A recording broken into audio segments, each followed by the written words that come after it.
Buonasera a tutti, grazie per essere intervenuti.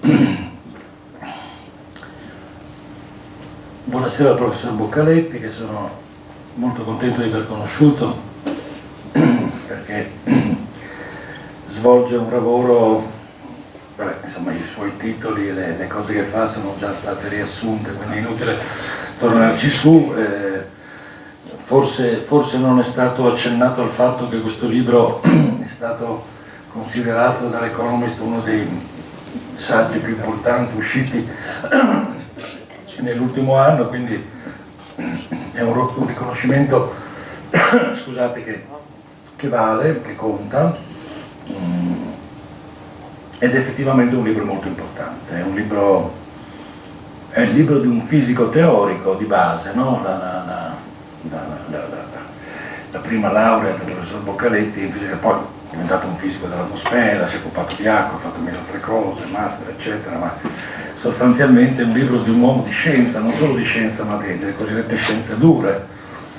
Il fatto che sia riuscito a scrivere un libro da storico anche importante, direi, perché attraverso la chiave di lettura importantissima, poi vedremo perché, dell'acqua, scrive un libro di storia particolarmente importante, particolarmente ben fatto, con degli spunti, delle chiavi di lettura, molto preciso, ma conta meno rispetto alle chiavi di lettura. È una cosa che rende questo saggio un saggio importante, che naturalmente consiglio a tutti di leggere. E mi viene quasi da dire, da umanista e non da uomo di scienza, che c'è una sorta di invidia, perché vorrei vedere uno storico che descrive un libro di fisica teorica di questo livello, insomma, ecco.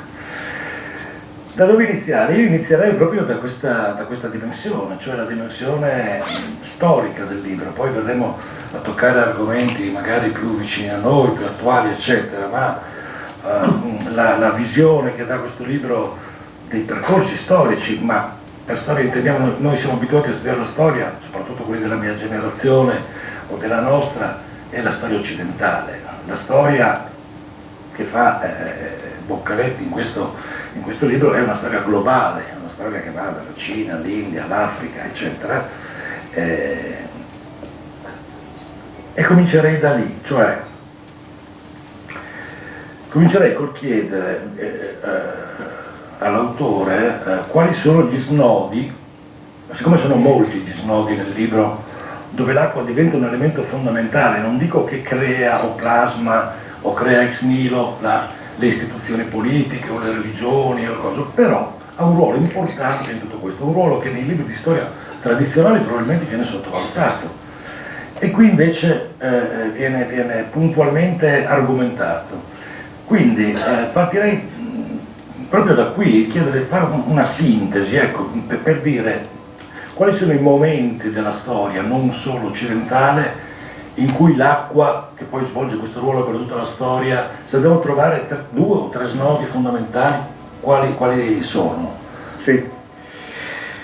Bene, intanto mi fa molto piacere essere qua, grazie anche per essere questa controparte in questa discussione. E grazie agli organizzatori per avermi invitato. Io ho avuto modo di visitare oggi San Daniele, la prima volta che visitavo San Daniele, mi sono anche riempito di prosciutto, quindi stasera vi parlo con la pancia piena e insomma, l'animo leggero per questo.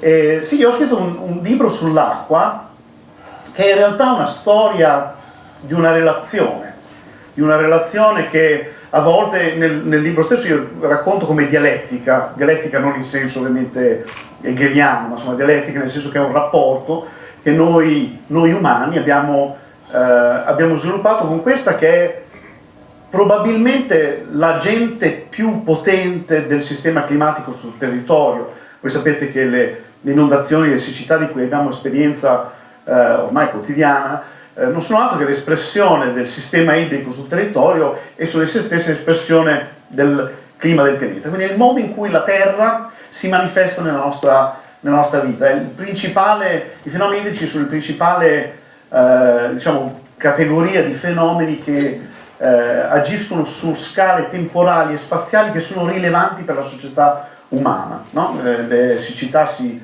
svolgono nel giro di magari mesi o anche a volte anni, inondazioni possono capitare molto rapidamente. E quindi la storia dell'acqua che racconta è la storia della nostra relazione con questo agente, questo gigante che diciamo trasforma il nostro territorio. E in termini di grandi momenti in questa relazione, di grandi punti di svolta, se vogliamo, sicuramente il primo, importantissimo, è il momento in cui noi umani decidiamo di stare fermi in un mondo di acqua che si muove. No? Noi esistiamo, l'Homo sapiens è un ominide, gli ominidi su questo pianeta esistono da circa 5-6 milioni di anni, ma l'Homo sapiens esiste da circa 300.000, tra i 2 e 300.000 anni, ma è solo negli ultimi 10.000 anni, a quanto ne sappiamo, che prima alcune popolazioni nel Levante, quindi dove oggi c'è Israele, Giordania e quant'altro, e poi successivamente in tutto il resto del mondo, siamo diventati sedentari. No? Questa è la famosa rivoluzione del Neolitico, di cui avrete sicuramente sentito parlare. E quello in fondo è il momento, è il primo momento fondamentale in questa storia, perché è il momento nel quale improvvisamente da specie che si adattava al cambiamento spostandosi, no? Noi eravamo parte di ecosistemi, quando arrivava un'inondazione bastava spostarsi e far passare l'acqua, se c'era una siccità ci si spostava da un'altra parte dove c'erano condizioni migliori. Da quel modo di vivere che si adattava spostandosi, diventiamo stanziali, diventiamo sedentari, cominciamo a creare ecosistemi artificiali, no? L'agricoltura in fondo è questo, un ecosistema artificiale, e l'ingrediente principale di quell'ecosistema artificiale che noi creiamo, l'agricoltura, è l'uso dell'acqua. E l'acqua è anche il principale rischio che noi abbiamo quando decidiamo di stare fermi. Se abbiamo costruito case, abbiamo campi e poi un fiume esonda, dobbiamo cominciare dobbiamo gestire questo problema, esattamente come adesso sul tagliamento ancora oggi qua. E quindi in quel momento, 10.000 anni fa, tra l'altro stavamo uscendo dall'ultima glaciazione, quindi il mondo di acqua che si muove era un mondo molto diverso da quello di cui abbiamo esperienza adesso. Il livello del mare si stava alzando abbastanza rapidamente in termini secolari. Abbiamo cominciato a dover agire collettivamente, costruire dighe, canali per contenere l'acqua e tenerla lontana da noi quando non la volevamo, creare cisterne, laghi artificiali per raccoglierla quando veniva giù dal cielo, per poi distribuirla quando ci serviva. Quello è il momento in cui scopriamo che i fenomeni idrici trascendono l'individuo, richiedono agenzia collettiva, richiedono che tutti noi lavoriamo assieme per modificare il territorio, per gestire quest'acqua, e quindi quello è il punto di partenza in cui l'organizzazione della società umana deve, evolversi per gestire questa forza che altrimenti sopraffarrebbe l'individuo. Quindi quello probabilmente è il momento, principale di questa storia. Il resto del libro, magari ne identifico un altro paio se vuoi, però il resto del libro è sostanzialmente una storia di come le società umane abbiano innovato e si siano sviluppate e accompagnate da questa relazione con l'acqua. E magari uno si immagina che la storia degli in poi è una storia di tecnologia, una storia di tecne, una storia di gestione della realtà, quasi ingegneristica, ma in realtà non lo è, perché quello che racconto nel libro è che le innovazioni più importanti, e quindi anche i momenti più importanti, sono momenti istituzionali, momenti in cui impariamo a gestire la nostra vita assieme in modo diverso, per appunto gestire l'acqua. Probabilmente, magari faccio quest'altro esempio, quindi mi taccio perché posso parlare per sempre, però un momento molto importante di questo cammino è il momento, nel quale nella Grecia classica si sviluppa il progetto democratico, no? La democrazia non nasce a causa dell'acqua, ma si forma in un contesto idrico molto particolare. Sapete, la democrazia è il progetto delle riforme anche grazie a una conformazione territoriale anche grazie karstica, esatto, cioè la Grecia soprattutto l'Attica, questo paesaggio in parte carstico che permette una grande frammentazione della popolazione, perché tanti piccoli centri che sono più o meno isolati dagli altri, con una realtà idrica piuttosto complessa ma molto localizzata, no? L'acqua scompare nel terreno, riappare, sorgente, non è un mondo di grandi fiumi, non è l'Eufrate, non è il Nilo, non è... E quello è il territorio in cui Solone prima e poi Clistene, vi ricorderete dai vostri studi magari liceali, fanno queste riforme che emancipano, no, la cittadinanza ateniese. Quei cittadini ateniesi che cos'erano? Erano opliti, ricordate, erano i difensori della polis, la fanteria pesante della falange greca, diciamo, che erano i grandi difensori durante le guerre del Peloponneso, durante le guerre persiane, Erodoto, Tucidide, ed erano, diciamo, richiedono emancipazione politica perché sono militarmente importanti. Ma perché sono militarmente importanti? Sono militarmente importanti perché si possono permettere di comprare l'armamento pesante che gli permette di essere opliti, e si possono permettere di comprare questo armamento pesante perché sono agricoltori ricchi, sono agricoltori che producono eccedenze, e producono eccedenze perché i loro campi sono particolarmente ben irrigati dalla pioggia che cade in quel tempo sulla penisola attica, e quindi si può addirittura mappare il potere politico, la distribuzione dei partiti politici dell'Atene classica sulla distribuzione di precipitazione. Quindi questo è un esempio in cui un'istituzione anche abbastanza astratta come il progetto democratico classico in fondo nasce da una circostanza piuttosto casuale, che è questa distribuzione della piovosità in un sistema, in un paesaggio molto frammentato come quello classico dell'Attica. Quindi questi sono due momenti, diciamo 10.000 anni fa, quando diventiamo sedentari, un momento importantissimo anche per noi oggi, e poi questo momento di conformazione del territorio, perché poi la gestione dell'acqua ha un ruolo importante anche rispetto ad altre variabili, diciamo, che sono da un lato la conformazione territoriale, se ho capito bene quello che racconti nel tuo libro, è significativo, perché poi la questione dell'acqua interseca anche le due vie che ha preso, diciamo così, il processo della civilizzazione fino ai tempi nostri, la via dei totalitarismi e la via democratica. Anche in questo l'acqua c'entra, cioè, ed è un altro aspetto secondo me molto interessante del libro, cioè tu spieghi, dici, ma cosa c'entra l'acqua, no? I fiumi o la pioggia o qualcosa con il fatto che si sviluppi in una certa area del mondo un totalitarismo piuttosto che una democrazia e viceversa. Invece anche questo è un aspetto che tu tratti, no? Sì, diciamo che ha fatto una premessa importante. Ricordiamoci, magari oggi ci dimentichiamo, ma fino all'inizio del Novecento tutte le società umane erano agrarie fondamentalmente, no? Quindi tutte, anche quelle che diventano monetarie, sono fondamentalmente società nelle quali la stragrande maggioranza delle persone vivono di agricoltura, e questo fa sì che il potere politico, il potere di comandare ciò che gli altri fanno, il potere di esercitare sovranità sul territorio, fondamentalmente interseca questa attività, la gestione del territorio per la produzione del cibo. E la forma che l'agricoltura prende e il tipo di infrastrutture che sono necessarie per fare agricoltura in un posto come lo Yangtze in Cina o il Nilo in Egitto o l'Attica greca dipende interamente dalla conformazione idrologica di quella particolare regione. Quindi ciò che si osserva, questa è un'osservazione che fece Marx a metà del Novecento, parlò della modalità asiatica di produzione, no? Questa osservazione, mi sentite? Okay. Che c'è questa osservazione per la quale, insomma, ci sono questi paesi con grandi fiumi, appunto la Cina per esempio, o l'India del nord, quindi la pianura gangetica, o diciamo, la piana dell'Eufrate e del Tigris, dove si sviluppano queste società tradizionalmente viste come imperiali.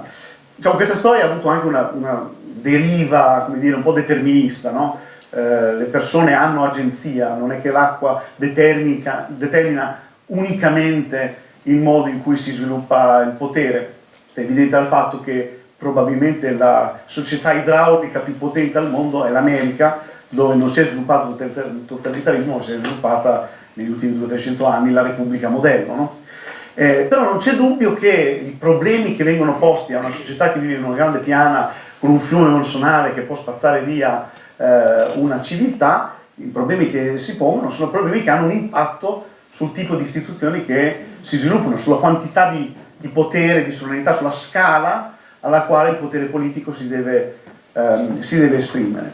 E quindi questa è un po' la storia che si vede nel libro durante tutto il corso della storia, che la geografia idraulica finisce per avere un peso importante sulla forma delle istituzioni, di nuovo non necessariamente sulla concentrazione del potere, perché appunto l'America è il controesempio più ovvio, dove grandi fiumi americani non portano a un totalitarismo, ma portano a una forte, un forte esercizio della sovranità sul territorio, in quel caso democratica, nel caso della Cina o dell'India anche despotica in alcuni momenti. Poi c'è anche una storia per cui i totalitarismi del XX secolo hanno a volte giustificato il proprio despotismo sulla base della necessità di gestire la natura, la forza dell'acqua, però non c'è un rapporto uno a uno. Fin qui abbiamo parlato delle istituzioni politiche, del loro modellamento, almeno il professore ha fornito alcuni spunti per approfondire il ruolo dell'acqua in tutto questo, ma una delle parti che mi ha più, gliene accennavo prima, che mi ha più intrigato, per andare ancora oltre, è una parte che riguarda addirittura le religioni monoteistiche. Io a questo proposito vorrei leggere un paio di passi del libro, perché è un argomento abbastanza difficile, no, ce lo siamo detti, tuttavia, anche se per ragioni anche di economia, del libro non è stato sviluppato in modo così, però gli spunti io l'ho trovato molto, molto convincenti, quindi vi leggerò questi passi che riguardano il rapporto dell'acqua addirittura con la formazione delle religioni monoteiste nell'antica terra di Israele. Quindi vi leggo brevemente un paio di passi. Attraverso i profeti, le scritture, il Talmud, la giurisprudenza ebraica accumulò una serie di casi che contribuirono a creare le norme di comportamento in un ambiente povero d'acqua. Saltiamo di qualche pagina. Il monoteismo levantino, come osservato il filosofo Kaufmann, era un adattamento discontinuo alle condizioni singolarmente complicate che quelle società dovevano affrontare. La religione incoraggiava il popolo ebraico a fare della cooperazione con gli altri una norma, a fronte di una scarsità di risorse, principalmente dell'acqua. Quando iniziò la diaspora ebraica, una volta scomparsi gli stati levantini, questa traduzione si diffuse in tutto il mondo. Poi ci sono degli altri passi che riguardano questa cosa, però ho trovato un passaggio interessante, nel senso che magari mi è sfuggito qualcosa, ma io non ho mai trovato, in un saggio sulla storia delle religioni più in particolare, uno spunto così interessante sulla nascita dei monoteismi in quel luogo, sì. Quel popolo e quel luogo. Ricordiamo, non è che nascono, no? Nasce lì, in quella situazione lì. Sì, è una storia interessante, perché ci sono vari aspetti di questo. Noi poi ovviamente siamo a valle della diffusione delle tradizioni abramitiche, no? Quindi viviamo in un paese cattolico, cristiano, le tradizioni ebraiche, le tradizioni dell'Islam, tutte dominano la nostra quotidianità, e quindi a volte ci dimentichiamo di esaminarne le radici. Però tutte nascono da un'esperienza di un popolo, di una serie di popoli semitici in questo contesto che è estremamente arido, e questo in un certo modo da un lato forza tutta una serie di comportamenti, perché come dicevo in questo passaggio, la scarsità di risorse, particolarmente la scarsità d'acqua per una società agricola come poi queste erano, costringe in un certo senso alla cooperazione. E questo, badate, è vero anche oggi, se ne parlava prima a cena, spesso si dice l'acqua sarà causa di guerre, ma in realtà anche a livello di stati, empiricamente si sa che l'acqua più spesso è causa di cooperazione tra gli stati che non di guerre, proprio perché è un problema quasi così esistenziale che raramente è, diciamo, causa di conflitto e molto più spesso è forzante di cooperazione.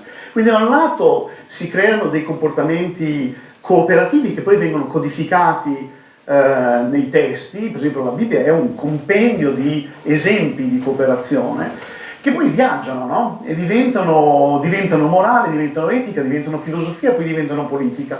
E quindi c'è questo aspetto. C'è anche però l'aspetto, e questo parla specificamente dell'ipotesi Kaufman e del monoteismo, che mentre nella società per esempio egizia, antico Egitto, oppure nelle società delle grandi città sumere prima e poi assire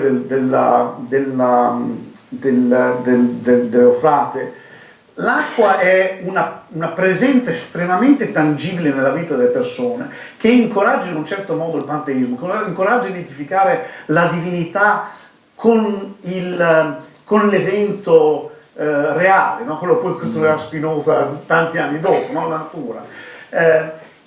Ma paradossalmente il contesto estremamente arido incoraggia un'astrazione superiore, perché la divinità non si riflette non è soggetta alle regole fisiche, non si esprime nell'acqua o nel comportamento della natura, ma è un'astrazione, è al di fuori delle regole, no? Infatti in molte delle tradizioni pre-abramitiche le divinità vivevano seguendo delle regole che valevano anche per loro, magari avevano poteri maggiori, no? Ma non erano al di fuori delle regole del mondo, facevano parte della natura in un certo senso. La grande innovazione monoteista è l'eccezione, la divinità come eccedente alle regole che governano, diciamo, il mondo anche dell'esperienza. E questo in parte è dovuto al fatto che in quel contesto è l'assenza dell'acqua che forza i comportamenti, no? E quindi non è questa potenza, come dire, immanente, immediata nella vita di tutti i giorni, ma è un'astrazione, una mancanza che poi forza a astrarre maggiormente. Quindi è un passaggio piuttosto curioso. Spero che le persone in sala, non vorrei che fosse una mia fissazione, trovino interessante questo passaggio, almeno quanto l'ho trovato io, e inviterei il fisico Giulio Boccaletti a scrivere un trattato filosofico-teologico, il prossimo libro, perché veramente è molto più radicale, perché si capisce il tuo libro, per me è un libro storico-politico in sostanza, no? La presenza della politica, poi lo vedremo magari nelle questioni che riguardano l'acqua, o viceversa l'acqua nelle questioni che riguardano la politica, c'è una compenetrazione che riguarda, ma questo passaggio qua è veramente per me inedito come pensiero, è molto interessante. Però torniamo un attimo alla politica, o meglio alla geopolitica. Tu hai fatto cenno qualche attimo fa all'America. Io mi fermo qui su un paragrafo del tuo capitolo, del capitolo che si intitola La grande accelerazione. Il titolo del paragrafo è Ingegneri per un nuovo impero, e qui ci viene fuori il ruolo geopolitico degli Stati Uniti d'America. Cito un passo brevissimo, tanto per dare a Giulio Boccaletti, che ci spiegherà un po' meglio. Dopo aver citato molti esempi di questo dominio americano, questi esempi mostrano la misura in cui l'esperienza americana modificò il paesaggio del dopoguerra, ma non in America, in tutto il mondo.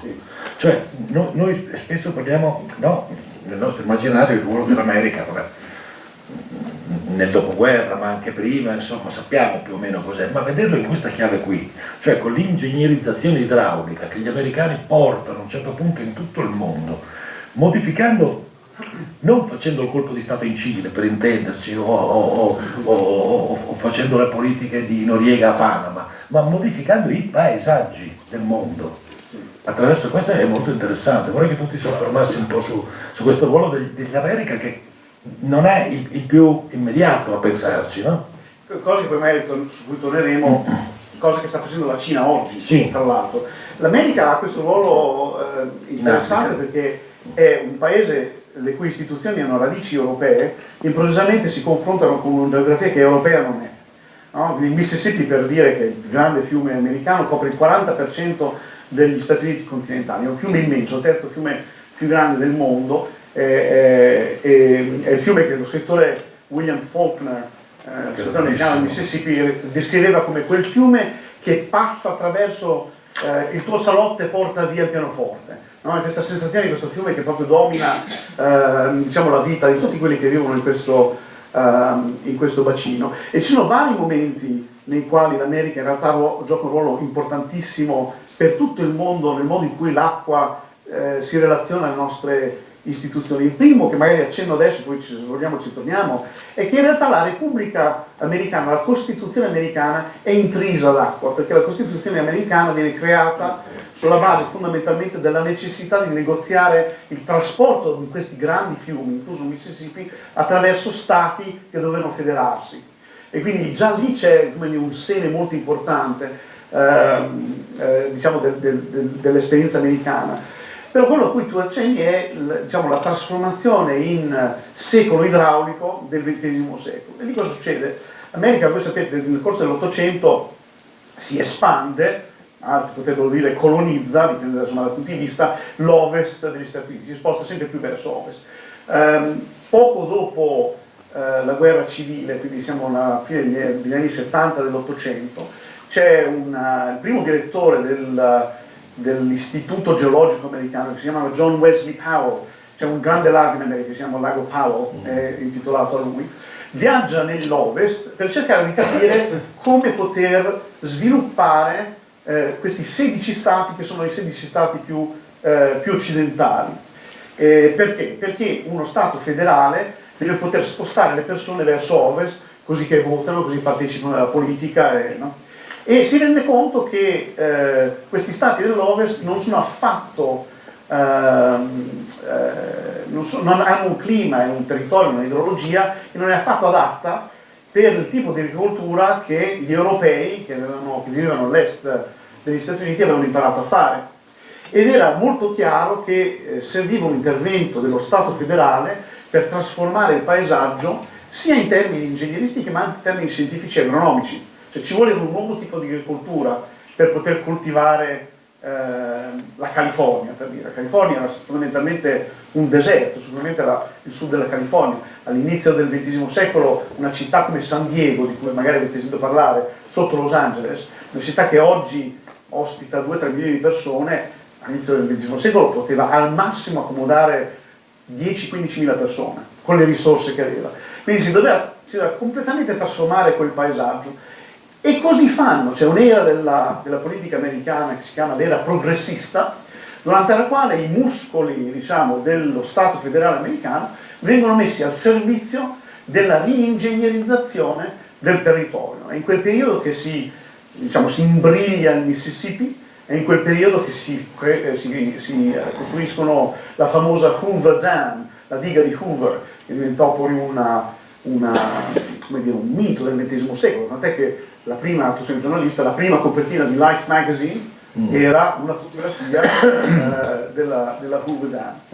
E era un progetto modernista, era l'idea che per la prima volta, non era la prima volta che c'erano grandi stati, l'impero britannico aveva dominato il mondo del XIX secolo, ma non si era mai sognato di trasformare l'idrologia del pianeta a una scala di questo tipo. Aveva trasformato l'Indo, però non c'era l'idea che si potesse interferire con i ritmi naturali delle piogge, per dire, no? Gli americani decidono di intercettare così tanta pioggia in queste grandi dighe dell'Ovest da sostanzialmente emancipare le persone dalla variabilità della natura.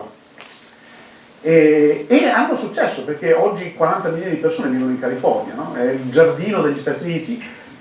Sì, sempre meno del vero questo, per ragioni climatiche su cui torneremo. Sta cambiando. E quindi fanno questo progetto modernista, insomma, di grande successo. Coincide con diciamo, il crescente ruolo economico degli Stati Uniti. Voi ricorderete che gli Stati Uniti sostanzialmente indebitano i britannici, no? L'Inghilterra entra in guerra, l'Inghilterra è l'egemone del XIX secolo, ma non produce nulla. Quando i tedeschi, sia nella prima che nella seconda guerra mondiale, isolano le isole britanniche dal resto dell'impero, sono gli americani che portano cibo in cambio di soldi, no? E quindi l'America si arricchisce per tutta la prima metà del XX secolo. Quando arriviamo alla fine della seconda guerra mondiale, gli americani, in particolare Truman, il presidente Truman, che è quello che succede a Franklin Delano Roosevelt, FDR, ha questa intuizione che questa esperienza modernista dell'Ovest degli Stati Uniti, che ha così trasformato il paesaggio creando la frontiera del XX secolo dell'Ovest, e questa esperienza ha valore internazionale. E quindi sguinzaglia sia il genio militare americano, che è diciamo, l'architetto, l'ingegnere capo diciamo, di questo progetto modernista, sia il Bureau of Reclamation, che era sostanzialmente l'agenzia federale che si occupava delle bonifiche, la sguinzaglia in giro per il mondo, e così nel tempo questo modello infrastrutturale viene adottato in quasi tutti i paesi del mondo. Guardate, per esempio, le Alpi, le nostre Alpi, i nostri piani, vengono ringegnerizzate in parte sulla falsariga di quell'esperienza. Poi vedremo magari, o anche subito, qual è l'eredità, prima di arrivare, come hai fatto accenno poco fa, e voglio arrivare alla Cina, che raccoglie in qualche modo il testimone di questo. Ma qual è l'eredità, se volessimo dire, cioè questa ingegnerizzazione, che è una continua manipolazione, con un cambio di paesaggi, di territori, eccetera. Tu a un certo punto, non so se nel libro o in qualche intervista che ho ascoltato, parli di un passaggio, come dire, dall'idrologia all'idraulica. Esatto. Ecco, questo passaggio, anche questo mi sembra molto, molto interessante. Quando avviene, quanto ha a che fare sia con quello che ci stavi raccontando dell'America, sia con l'eredità del cosiddetto secolo idraulico. Beh, è centrale, perché noi oggi, infatti, è una delle ragioni per le quali ho scritto questo libro, tra l'altro, perché il libro è un tentativo di condurre un'archeologia di idee per cercare di rivelare ciò che è ovvio e certo di noi non lo notiamo. Ciò che è ovvio ma non notiamo è che se voi viaggiate in giro per il mondo, soprattutto il mondo sviluppato, il mondo ricco, voi andate a Tokyo, o andate a Milano, o andate a Udine, o andate a Los Angeles, o andate a Londra, a Parigi, Berlino, dove volete.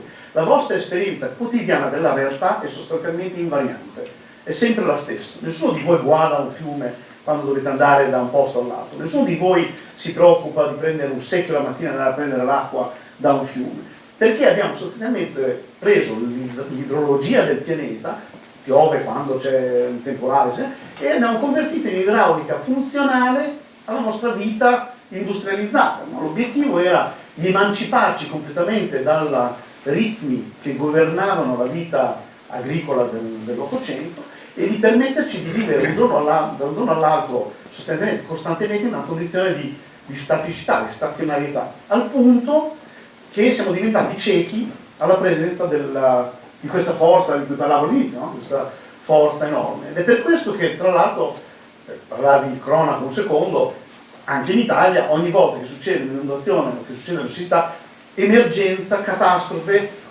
inaspettata, cede, no? Siamo tutti sorpresi, viviamo una vita di sorprese, perché ci siamo dimenticati che in realtà quella è la realtà. È solo che abbiamo messo queste infrastrutture e istituzioni per un secolo che ci hanno più o meno protetto da questa variabilità.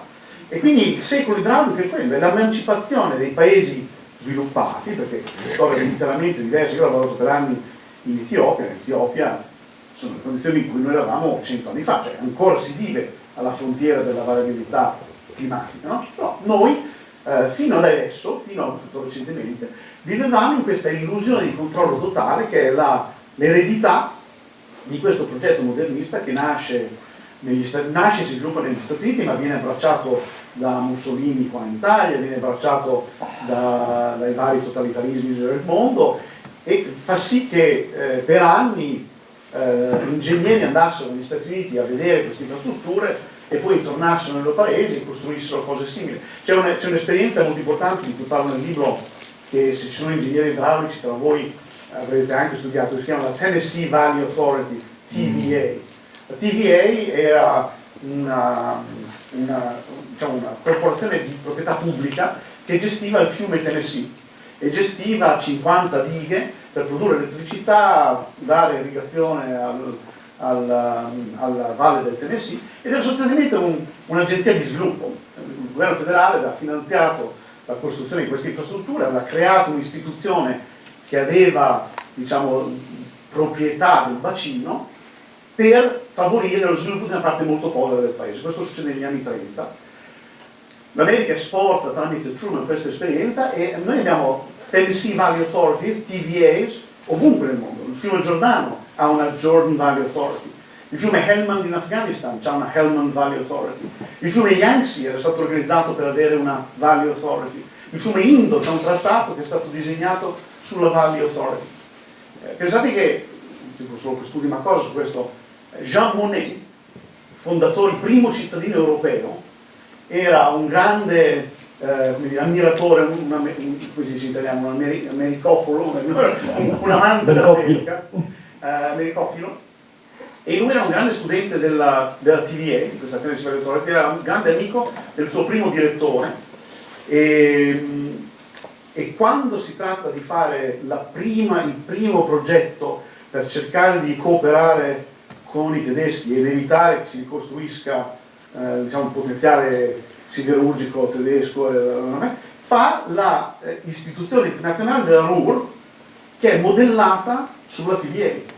L'Europa Unita, lui la chiamava la TVA d'Europa. Quindi noi oggi non ci rendiamo più conto, ma queste idee, l'uso politico del territorio e l'uso funzionale dell'idraulica, sono il fondamento dei paesi del XX secolo. Prima di arrivare alla nostra esperienza diretta con l'acqua e a quello che ci aspetterà, perché ci sono delle questioni legate alla crisi climatica che tu affronti anche, visto che ne hai fatto cenno, diciamo, c'è questo secolo americano, questo secolo idraulico che modella il mondo, i paesaggi, diciamo. Ma tutto questo conduce alla Cina moderna. Quello che stavo per dire, poi lo leggo testualmente, è scritto qui. Nei primi 2 decenni del XXI secolo la Cina ha versato sopra i suoi fiumi più cemento di qualsiasi altra nazione nella storia. Ha perseguito in maniera incessante, qui veniamo al punto interessante, un paesaggio idrico ingegnerizzato nella ricerca del proprio sviluppo economico. A prima vista la sua modernizzazione è semplicemente il riflesso di uno Stato che investe nel bene comune dei suoi cittadini, ma l'idea che la vita contemporanea sia possibile perché il rapporto profondo che legava l'acqua alla società è stato finalmente reciso è una delle grandi illusioni della modernità, almeno da quando i mercati sono diventati il principio organizzatore dell'attività sociale. E qui c'è un passaggio che, diciamo, dalla storia della politica ci porta a una certa idea di modernità, al ruolo del privato, del capitale, eccetera, che mi sembra altrettanto importante. Certo. Beh, ci sono due aspetti, diciamo, prima sul ruolo della Cina, perché è veramente importante, perché la storia, come sapete, non si ripete ma rima, no? Si diceva Mark Twain, però in realtà questa storia della Cina oggi è veramente singolare, quanto stia sostanzialmente replicando su scale straordinariamente più grandi l'esperienza americana del XX secolo. La storia della Cina che racconto nel libro, intanto il libro parte da questa storia, è diciamo, esemplificata dalla diga delle Tre Gole, è una diga che io ho visitato un paio di volte, un pezzo di infrastruttura enorme, sono 28 milioni di tonnellate di cemento che fermano, una diga di gravità, si chiama, una diga che ferma l'acqua sulla base del peso, no? Non è una diga d'arco magari come il Vaionte, è una diga pesante, ferma lo Yangtze, ha creato è un pezzo, la più grande diga del mondo, è un'infrastruttura enorme, si vede dallo spazio, e ha creato un lago di 600 km, no? Una cosa immensa, e produce, ha una capacità installata di 22 gigawatt, che vuol dire che potrebbe da sola produrre un quarto di tutte le elettricità necessarie per far andare l'Italia, no? Un quarto dell'intera produzione italiana potrebbe essere questa sincrona infrastruttura. Quell'infrastruttura l'idea di quell'infrastruttura nasce negli anni 30, in realtà, quando sullo Yangtze c'è un'inondazione catastrofica, è la più grande disastro umanitario di cui non avete mai sentito parlare, perché nel 1931 c'è questa convergenza di monsoni che produce un'inondazione sullo Yangtze che copre, diciamo, la piana dello Yangtze a valle e uccide, non si sa quanti, ma le stime variano da 400.000 a 4 milioni di vittime. Quindi una roba di un cataclisma. Tra l'altro succede molto rapidamente ed è in quel momento che i cinesi decidono, al tempo c'era Chiang Kai-shek, decidono di costruire una diga sullo Yangtze per cercare di proteggere le popolazioni a valle da queste inondazioni. Chiamano gli americani, quindi quegli ingegneri che avevano fatto l'Ovest negli Stati Uniti vanno in in Cina. Infatti il primo progetto della diga delle tre gole è un progetto americano, più o meno delle dimensioni di quello che abbiamo adesso. Però la Cina era un paese poverissimo, che non aveva capitali, che non aveva accesso alla finanza e quindi non se ne fa nulla. Mao cerca di rifare questo progetto negli anni 60, non ci riesce. Poi arriviamo agli anni 90, dopo la crisi asiatica, non so se vi ricordate, la Cina diventa uno Stato capitalista, comincia a accumulare risparmi, crea un enorme tesoro di risparmi e comincia a investire sul territorio. E la prima cosa che fa, nel 97, decide di costruire questa diga delle tre gole, no? È una diga che è 10 volte Hoover Dam, una roba immensa, ma non è solo, e ha successo perché viene costruita e effettivamente funziona, quindi non ci sono stati fino ad ora problemi diciamo a valle, ma diventa, come dire, l'archetipo del XXI secolo, esattamente come l'Ovest degli Stati Uniti era stato l'archetipo del XX secolo. Quindi negli ultimi 10 anni la Cina, un po' come faceva l'America nel XX secolo, si è preoccupata di andare in giro per il mondo a vendere quest'idea che si può ringegnerizzare il paesaggio su scale immense, trasformando i fiumi del mondo e utilizzando questo che adesso è diventato il modello cinese. Ma perché parli di illusione? Perché, perché ecco, questo che è un passaggio poi anche visto che la Cina sta facendo esattamente quello che hanno fatto gli Stati Uniti, soprattutto in Africa, no? certo. Soprattutto in Africa, quindi se quello è il modello, ma se è l'illusione, come dire, di aver fatto pace con l'acqua, più o meno è questo che dice in quel passaggio che ho citato, no? In che senso è un'illusione e in che senso si può... È un'illusione perché tutto questo modo di approcciare l'idrologia, la conversione idraulica, si basa su un'ipotesi, su un assunto importantissimo, e cioè che il passato sia modello per il futuro, no? Perché il modo in cui si costruisce un parco di infrastrutture che ci emancipa dalla variabilità naturale, un parco di dighe che ci protegge dalle precipitazioni estreme, quelle infrastrutture vengono dimensionate sulla base di quello che è successo nel passato.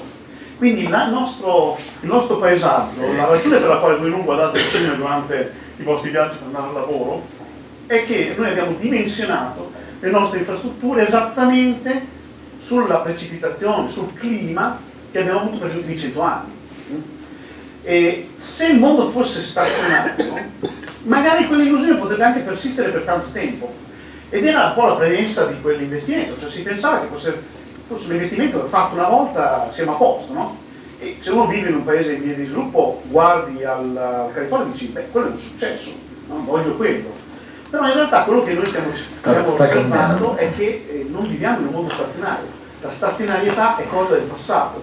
In realtà la statistica delle precipitazioni future, quanta acqua verrà giù dal cielo, è quello che Bruno Latour chiama il nuovo regime climatico, con cui dovremo fare i conti. Ma io adesso passo, qui eravamo parlando della Cina, siamo alla fine del libro, forse la terz'ultima pagina, il passo che ho citato. Adesso faccio un salto carpiato all'indietro no, perché è esattamente questo che poi tu nell'introduzione, qui siamo veramente nelle prime pagine, pagina 13, se ho puntato bene, perché veniamo al dunque, no? Cioè i cambiamenti climatici, leggo testualmente, finiranno per infrangere l'illusione di ogni emancipazione definitiva della natura. Quindi qui non si parla più di acqua, ma allarghiamo un po' lo spettro. Cioè, cos'è che dovremmo capire? Qui forse c'è bisogno di un salto non solo sul piano della scienza e degli strumenti, ma anche cognitivo, culturale probabilmente, no? Cioè nulla sarà come prima. Questo è il punto. Sì, già, lo abbiamo preso a vedere, no? Cioè, questi ultimi anni ci sono stati già eventi e continuiamo a parlarne come di eventi eccezionali, quando invece è la nuova normalità, questa è la realtà. Ed è per in fondo è la ragione per la quale ho scritto questo libro è quella, c'è un grido di allarme che cerca di mostrare come in 10.000 anni abbiamo sempre vissuto in maniera dinamica col territorio e con il clima che si esprime attraverso l'acqua. Solo negli ultimi 100 anni di quei 10.000, brevemente ci siamo illusi che la nostra esperienza passata ci avesse insegnato come gestire per sempre il nostro contesto ambientale. In realtà questo si sta dimostrando un'illusione, come dicevo prima, e il clima sta cambiando rapidamente e non è, diciamo che possiamo, come dire, rincorrerlo, quindi una soluzione è rincorrere questo cambiamento climatico verso un'ingegnerizzazione sempre più forte del paesaggio. Il problema è che sappiamo bene le soluzioni non saranno ingegneristiche. Le soluzioni non possono essere ingegneristiche anche perché non ce le possiamo permettere. Perché noi, cioè, quelle infrastrutture che abbiamo costruito anche sotto l'arco alpino, ci dimentichiamo che noi, diciamo, ci sono state 2 guerre che hanno permesso la deflazione di quegli investimenti. Se noi dovessimo fare oggi quegli investimenti con il carico di debito che gli stati moderni hanno, non ce li potremo permettere. Quindi dobbiamo avere un regime diverso di gestione del territorio. È un regime che non passa solo per l'ingegnerizzazione dei fiumi, ma passa proprio per la gestione diciamo, più grande del territorio. Faccio un esempio con dei numeri, cosa che tra l'altro mi ha irritato infinitamente. Sono venuto in Italia, ho fatto uscire un libro, fare uscire un libro che si chiama Acqua, nel momento che il paese ha la più pesante siccità del mondo. Se avessi avuto il genio di organizzarlo, perché insomma, tutti si interessano, ma poi io mi sono ritrovato a parlare costantemente di perdite di rete. È stata un'esperienza piuttosto surreale. Quindi a fronte della siccità, il Poverio era un po' andato in secca, ancora adesso tra l'altro poi è in crisi, non è risolta la questione, però siamo in inverno, non si usa tanta acqua.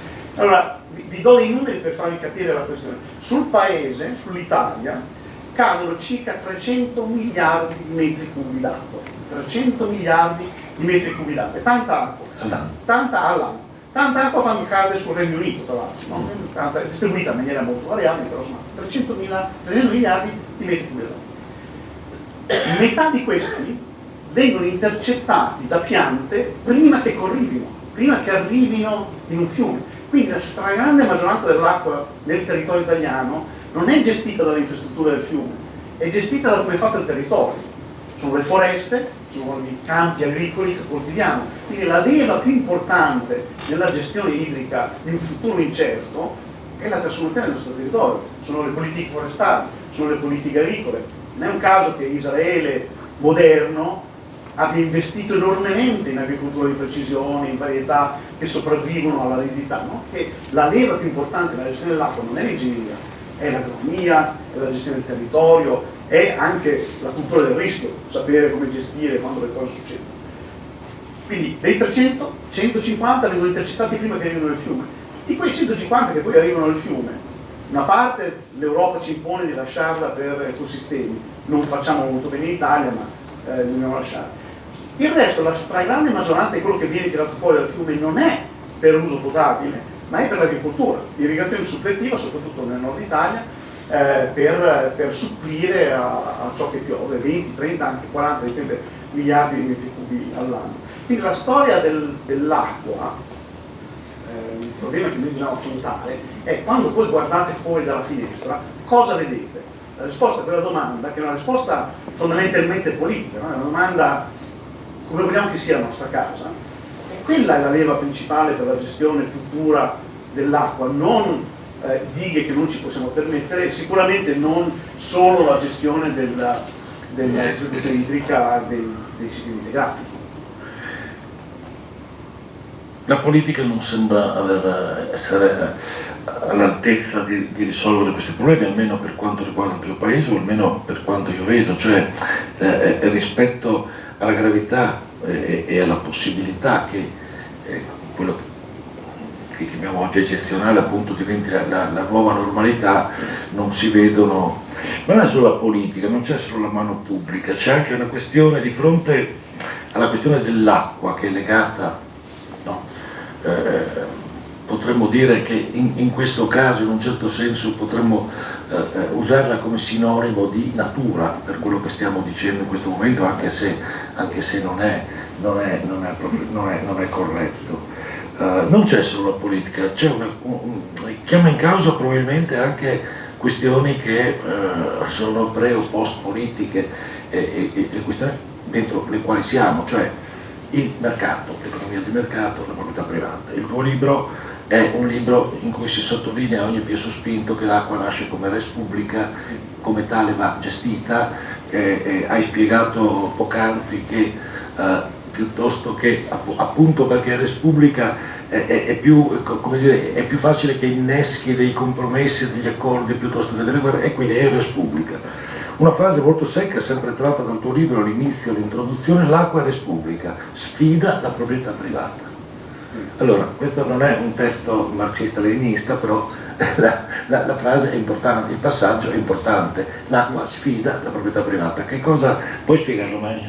Sì, beh, diciamo che l'acqua opera specialmente dal punto di vista fisico su scale che trascendono le azioni individuali, no? Ci forzano alla cooperazione, semplicemente perché se siamo gente che abita lungo il Po, cosa succede a monte ha un impatto enorme su ciò che succede a valle. Noi abbiamo le autorità di bacino, non hanno grandi autorità, però anche la legislazione insomma, raccoglie questa sfida. E tu dici, parli di Repubblica. Io questo libro in un certo senso è un libro fondamentalmente repubblicano nel senso più alto, no? Perché i romani parlavano di acqua, non parlavano del loro Stato come Repubblica, come sapevo, no? Era il Senato. La Repubblica era, la Res Publica si riferiva a non, come a volte si pensa, al bene comune. C'era anche la res communis nella legislazione romana, che vuol dire cose non suscettibili di proprietà.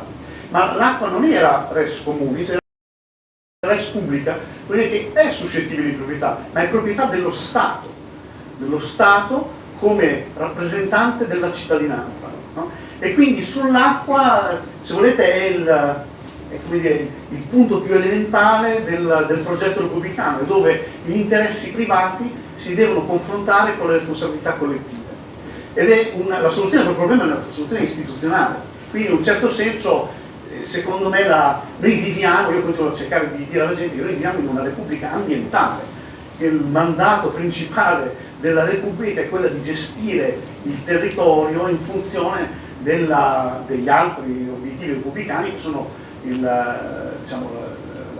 perseguimento dell'autodeterminazione. No? E quindi in questo senso sfida la proprietà privata. I sistemi liberali, infatti diciamo, l'apice del sistema liberale sul territorio è l'impero britannico dell'Ottocento, che fallisce nella gestione dell'acqua perché appunto crede che la gestione dell'acqua possa essere fatta tutta al margine, tutta sulla base dello scambio. Tra l'altro gli inglesi perdono un sacco di soldi su questa ipotesi, perché costruiscono tante compagnie private per gestire canali, e regolarmente questi vanno in bancarotta, perché tipicamente il costo totale di queste infrastrutture eccede ciò che si può fare al margine. No? E quindi secondo me l'acqua è una punta d'ingresso, una cosa di cui non si parla più tanto, non va tanto di moda, ma è questa cosa di che cosa sia un progetto repubblicano.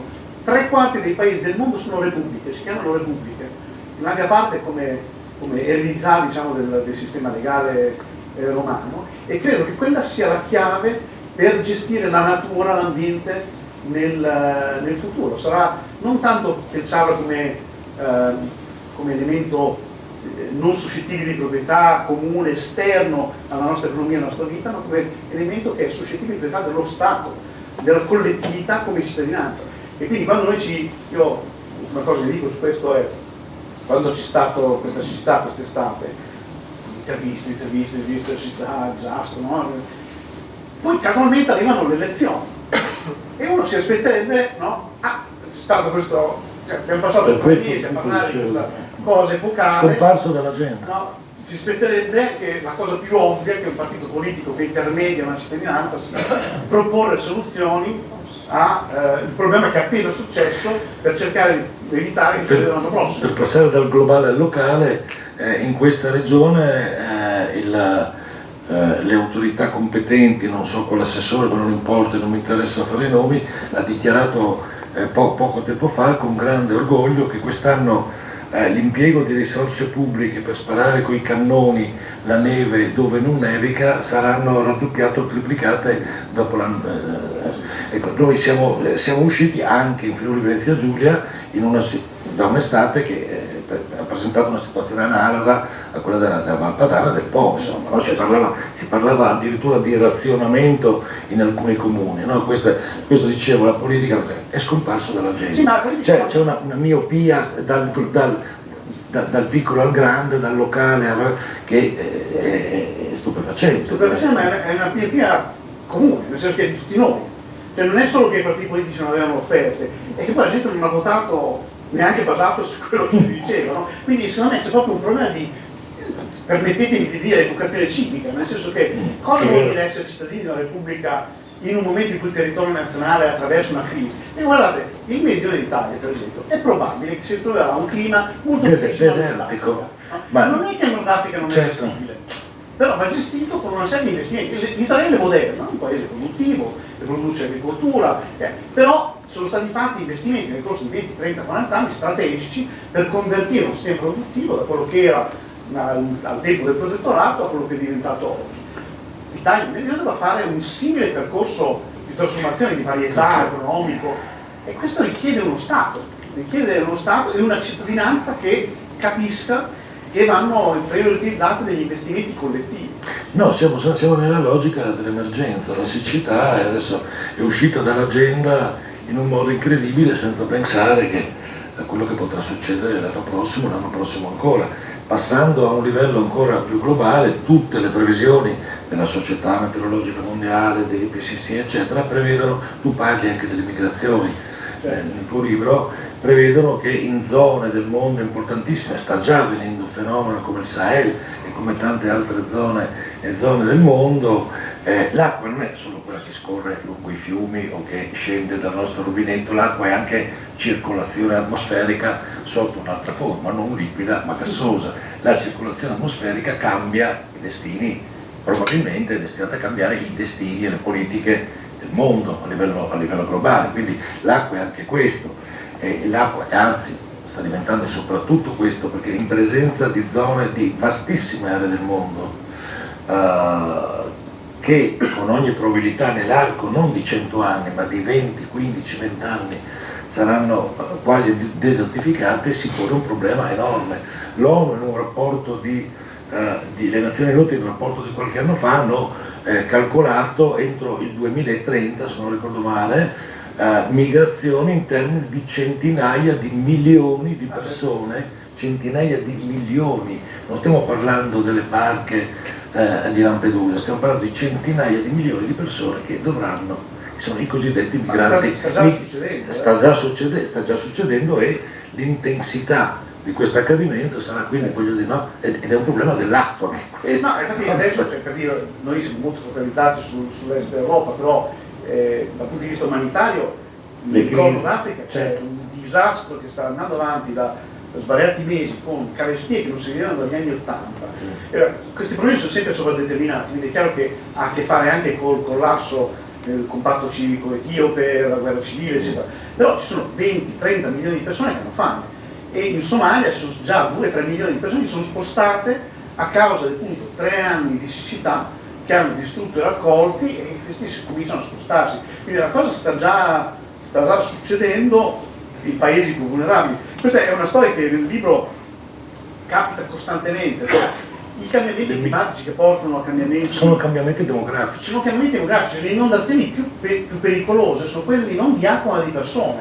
Ed è successo nell'età del bronzo, è successo diciamo alla fine dell'impero romano, è successo diciamo nel 1242 quando i mongoli si sono presentati in Ungheria, è successo nel 2010 quando Gheddafi è caduto, nel 2011, e quelli del Sahel si sono trovati una porta aperta per arrivare sul Mediterraneo. Quindi queste cose stanno già succedendo e già sappiamo, ma lo sappiamo dagli anni 90. Il primo modello climatico che ho fatto girare sul computer è stato nel 1996, già si sapeva allora che sarebbe cambiato sufficientemente da stimolare questi tipi di flussi migratori. E qui entra in questione poi anche uno dei grandi temi dell'ennesimo fallimento del COP, quella egiziana di poco fa. Uno dei grandi temi è quello della giustizia climatica, no? Cioè i paesi, far fronte a queste crisi costerà cifre spaventose, no?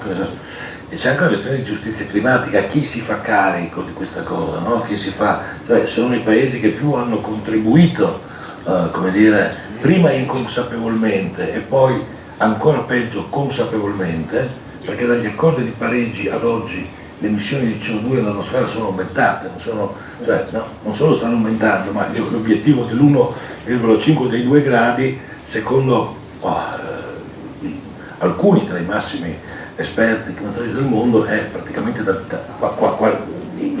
è andato, è già andato, e le proiezioni, tu sei un fisico dell'atmosfera, di queste cose ci dicono che oltre i 2 gradi la situazione sarà veramente drammatica, quindi soprattutto per i paesi più vulnerabili. Infatti, per i paesi più vulnerabili, quindi tornando alla questione della giustizia, cioè perché ci sono paesi più o meno vulnerabili, no? Certo. E credo che tra l'altro quello che stiamo osservando adesso è un po' il collasso della governance mondiale, diciamo, tramite le istituzioni internazionali che hanno sopravvissuto, diciamo, la caduta del muro di Berlino, che per un periodo noi si pensava potessero essere la concettura istituzionale che ci permettesse di risolvere questi problemi.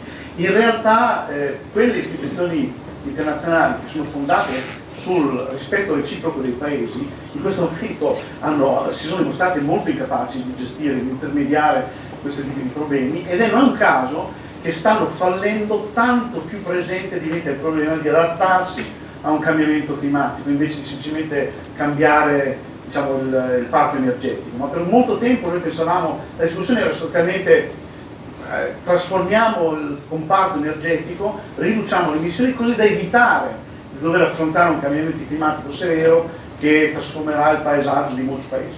In realtà adesso dobbiamo fare la prima cosa, ci dobbiamo smettere di mettere, ma dobbiamo anche adattarci, perché la realtà è che paesi vulnerabili come quelli del Centrafrica, per esempio, già stanno avendo un'esperienza di cambiamenti climatici che li mettono sull'orlo esistenziale. E il problema, come si è scoperto nel XX secolo in America, come si sta scoprendo adesso, è che adattarsi col paradigma che abbiamo adottato tutti noi ricchi, diciamo, del XX secolo, costa tanto. Cioè, noi non siamo riusciti, i paesi ricchi non sono riusciti ad arrivare ai 100 miliardi di dollari di fondi trasferiti ai paesi poveri per adattarsi, ma 100 miliardi di dollari sono niente rispetto a quello che serve per investire nel territorio, un territorio dove io per mettere in sicurezza 100 milioni di persone da una variabilità estrema delle precipitazioni. Quindi è un problema molto molto serio. E insomma, poi infine sono molto pessimista, però abbiamo un problema, nel senso che le istituzioni internazionali stanno fallendo, il problema si sta rivelando in tutta la sua drammaticità e le soluzioni, insomma, non si stanno presentando molto rapidamente. Bene, io non lo so se potremmo andare avanti a lungo, credo, perché gli spunti che ho su questo libro sono veramente tanti, però prima di fare eventualmente un'ultima domanda chiederei, visto che insomma, gli spunti sono stati parecchi, chiederei se c'è qualcuno in sala che vuole intervenire con un'osservazione, con una domanda. Grazie. Io volentieri, complimenti. Però le volevo dire che se lei avesse studiato in Unione Sovietica avrebbe scoperto che invece c'era un'altra scuola. E le dirò di più che le grandi dighe dell'Unione Sovietica sono state progettate da uno studio milanese, questo negli anni 30 e negli anni 40, e poi lei saprà benissimo che la diga di Aswan fu una diga russa sostanzialmente. Finanziata dai russi? No, ma anche progetto, perché l'avevano condiviso con altri, questo io mi ricordo, io ho lavorato per un po' di dighe in giro.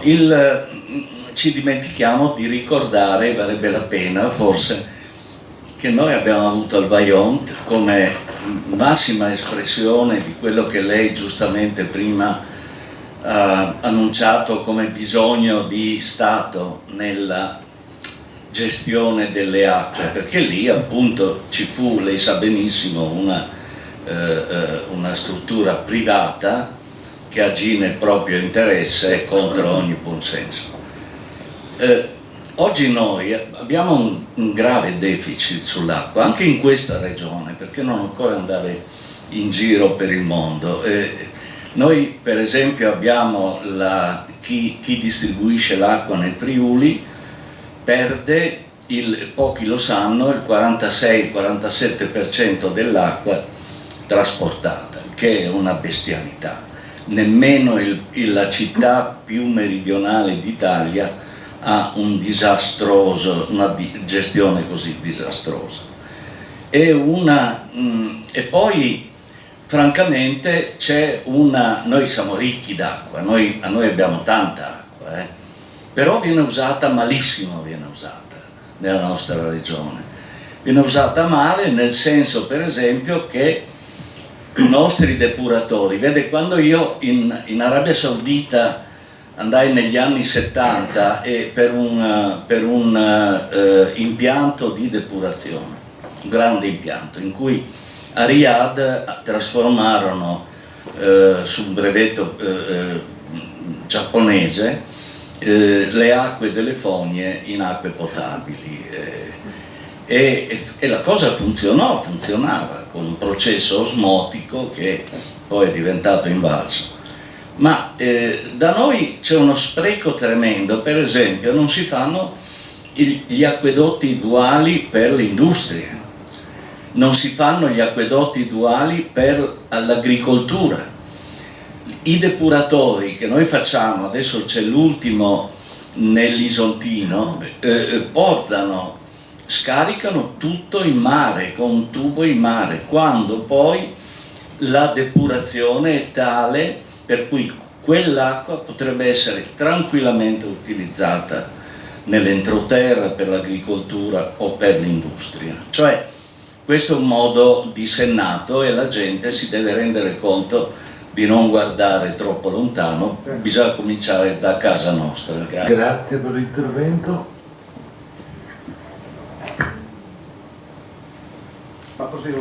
Sì, poi magari se vediamo se c'è qualcun altro. Tante carne al fuoco, molto interessanti. La storia dell'Unione Sovietica è affascinante, ovviamente finisce in delirio, no? Nel senso che basta leggersi il Gulag Archipelago di Solzhenitsyn per avere un'idea di quali estremi l'Unione Sovietica stalinista sia arrivata con le infrastrutture idriche, soprattutto nel nord.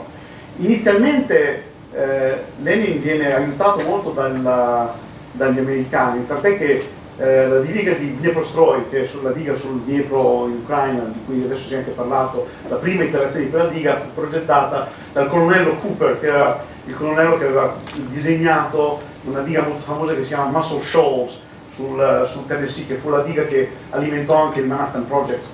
E quindi ci fu questo trasferimento curioso di competenze. Anche molti impianti industriali che finirono nelle zone di San Pietroburgo furono portati all'America, perché in quel periodo gli americani volevano minare il dominio inglese e britannico nei mari del nord, e quindi avevano tutto l'interesse che l'Unione Sovietica crescesse molto rapidamente. Quindi ci fu un grande trasferimento di competenze, poi arrivarono anche dall'Italia. E per un periodo i primi piani quinquennali, Goelpro, insomma questi piani quinquennali con cui l'Unione Sovietica inaugurò il periodo dell'economia pianificata, fecero straordinari progressi infrastrutturali. Poi l'Unione Sovietica si trovò in questa situazione piuttosto bizzarra, che la maggior parte del terreno agricolo dal punto di vista dell'insolazione era nell'Asia centrale, a sud.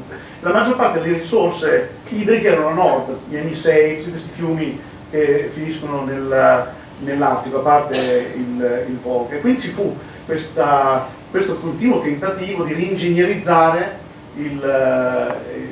l'idrologia del paesaggio per portare acqua verso sud, fino ad arrivare negli anni 80, forse lo saprà, a questa idea che fu paventata varie volte di utilizzare bombe atomiche, fare esplodere queste bombe atomiche nel nord dell'Unione Sovietica per deviare i fiumi verso sud e riempire i fiumi del sud, della Moldavia, Sirdaria, questi fiumi che si stavano spegnendo a causa delle coltivazioni del cotone, no? Per cotone che è un prodotto militare principalmente. Quindi la storia dell'Unione Sovietica è una storia sia di trasformazione del paesaggio in termini progressista, che poi nella seconda parte diventa questo strumento totalitario, insomma, pazzesco. La cosa del modello avanzato di gestione idrica è molto interessante. Ci sono tanti esempi ottimi in giro per il mondo, Singapore, le città di Riyadh, ma in tutto il GCC, tutta la zona, anche Dubai, in Qatar, il 90% dell'acqua è riutilizzata. Se fa una doccia a Dubai, sta facendo una doccia con acqua che è passata per le fogne precedentemente. Il grande problema è che il costo di quell'acqua è alto, ovviamente, no? A Riyadh, tra l'altro a Riyadh c'è questa cosa singolare che lei avrà visto, che viene ovviamente pompata in su dalla costa l'acqua desalinizzata anche, no? Quindi costa 3-4 dollari al metro cubo. In Italia noi paghiamo molto poco per l'acqua e quindi c'è questo problema per cui noi abbiamo bisogno di un regime più sofisticato per gestire l'acqua meglio. In realtà nel sud Italia ci sono anche perdite fino al 70%, quindi è ancora peggio. Però abbiamo un regime più sofisticato di uso dell'acqua, idealmente con circuitazioni diverse di acque grigie, pure acque mineralizzate, magari come fanno a Singapore. Però quei tipi di infrastrutture richiedono enormi investimenti capitali che hanno bisogno di un pagamento al margine sufficientemente alto. L'Italia in Europa è tra i paesi che paga meno per la propria acqua, quindi siamo un po' in una trappola di povertà. Paghiamo poco per un sistema pessimo e dobbiamo trovare il modo di pagare forse un po' di più, ma per un sistema molto migliore, con una governance più efficace. Dovremmo andare a finire lì, ma questo è inevitabile.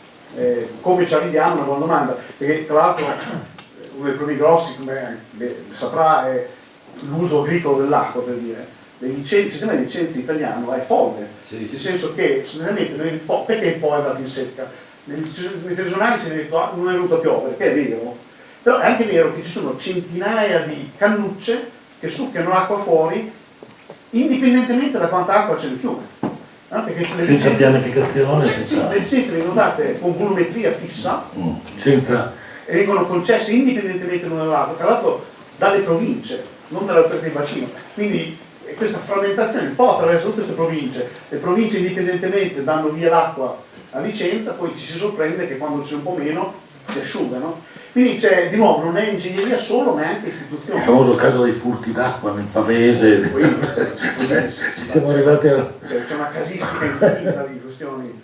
E quindi tutto questo, la buona notizia è che tutto questo è risolvibile, cioè l'Italia è un paese ricco, con capacità ingegneristiche, tecnologiche, istituzionali, anche su carta. Noi abbiamo le istituzioni giuste, le autorità del bacino esistono, semplicemente non contano. Quindi è più una questione di volontà politica e di cultura che non di capacità, perché le capacità ingegneristiche ci sono, non è lì che manchiamo.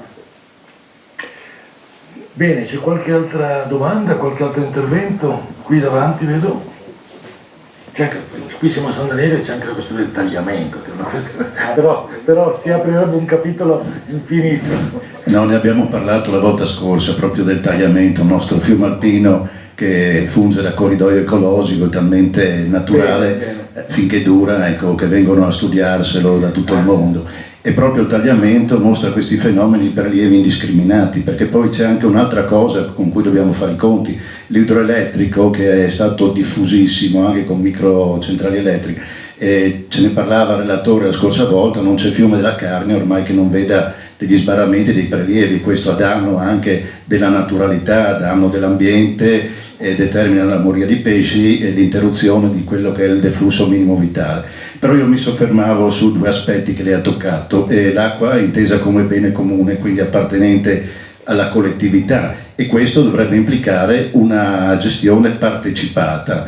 Ecco, mentre molte volte l'acqua, quando diventa o viene considerata risorsa rara, è oggetto attenzionata da parecchie industrie, da parecchie aziende, vedasi il fenomeno oltre che dell'idroelettrico, ma anche e soprattutto delle acque minerali, che con una sorta di marketing spinto hanno indotto, diciamo, l'utilizzo, per cui siamo anche al 98% dei consumi, ecco, per quanto riguarda l'acqua minerale, rispetto a quella che è cosiddetta volgarmente l'acqua del sindaco, quella dell'acquedotto. Ecco, e quindi servirebbe anche una presa di coscienza sotto questo aspetto, e quindi quando noi diciamo che l'acqua è un diritto essenziale e tutti hanno diritto ad avere un'acqua potabile, pensiamo anche a quelle 1.400 milioni di persone che non hanno accesso all'acqua. Ci sono tanti bambini che muoiono perché purtroppo sono costretti a utilizzare anche per bere dell'acqua inquinata. Ecco, cosa possiamo fare noi per risolvere queste cose? Nel nostro piccolo Potremmo anche, visto questa dichiarazione, che c'è anche una dichiarazione, mi sembra del 2010, da parte dell'Assemblea delle Nazioni Unite, che dice che l'acqua è un diritto essenziale della persona. Ecco, e quindi noi potremmo anche recepire e inserire nelle nostre Costituzioni, che poi sono quella nostra statale, poi anche quella europea, ma soprattutto anche a livello locale, nei singoli statuti comunali, si dovrebbe includere questo aspetto di tutela e di valorizzazione dell'acqua, da cui poi potrebbero partire anche delle forme di consapevolezza e un'educazione alla sostenibilità, per cui si potrebbe arrivare anche, oltre che a privilegiare nel consumo l'acqua di rubinetto, diciamo, che se testata offre delle buone condizioni organolettiche, ma anche per il fatto di utilizzare delle buone pratiche, quindi per quanto riguarda l'irrigazione, ad esempio, per quanto riguarda il lavarsi, si potrebbe adottare anche a livello singolo di famiglia un sistema duale, a cui faceva riferimento prima l'ingegner Tibaldi, per le aziende, che potrebbe voler dire trattenere le acque meteoriche e quindi poterle convogliare verso determinati serbatoi, poi queste potrebbero tornare utili per esempio per l'irrigazione, per il consumo diverso dall'alimentazione. Ecco, cosa potremmo fare noi per intervenire nei confronti di quelli che sfortunatamente non abitano da questa parte del mondo, dove noi tutto sommato i problemi dell'acqua li abbiamo risolti o li risolviamo, ma rispetto a queste popolazioni svantaggiate che sono prive dell'acqua. C'è il fenomeno anche delle bambine portatrici d'acqua che muoiono e che non possono accedere a istruzione o altro proprio perché sono costrette a questo lavoro di trasporto. Grazie. Sì, ottime domande, tanti diciamo, temi. Sulla questione della quella che si chiama acqua piccola in questi contesti, cioè acqua e sanità e sanitazione, no? Quello è un problema fondamentalmente di sviluppo economico. La situazione sta, in realtà, muoiono 5 milioni di bambini all'anno da malattie portate dall'acqua, quindi è una situazione catastrofica in termini assoluti. Però in termini relativi in realtà la situazione sta migliorando nel tempo, perché in realtà quel problema è un problema di servizi, un problema di accesso a servizi. Da quel punto di vista lì la storia di più grande successo è la Cina, che ha tirato fuori dalla povertà circa 500 miliardi di persone, e in questo modo tutti quegli indicatori delle Nazioni Unite sono migliorati drammaticamente. Cioè la percentuale di persone che non ha accesso a acqua o come si dice in italiano, di servizi sanitari nel mondo, la percentuale si è ridotta tantissimo rispetto agli anni 60, dove erano 2, 3, 4 miliardi di persone che non avevano accesso. Quindi lì la questione è complessa, perché in fondo è una questione di sviluppo economico. E quindi cosa fa il singolo rispetto al problema della povertà in Etiopia?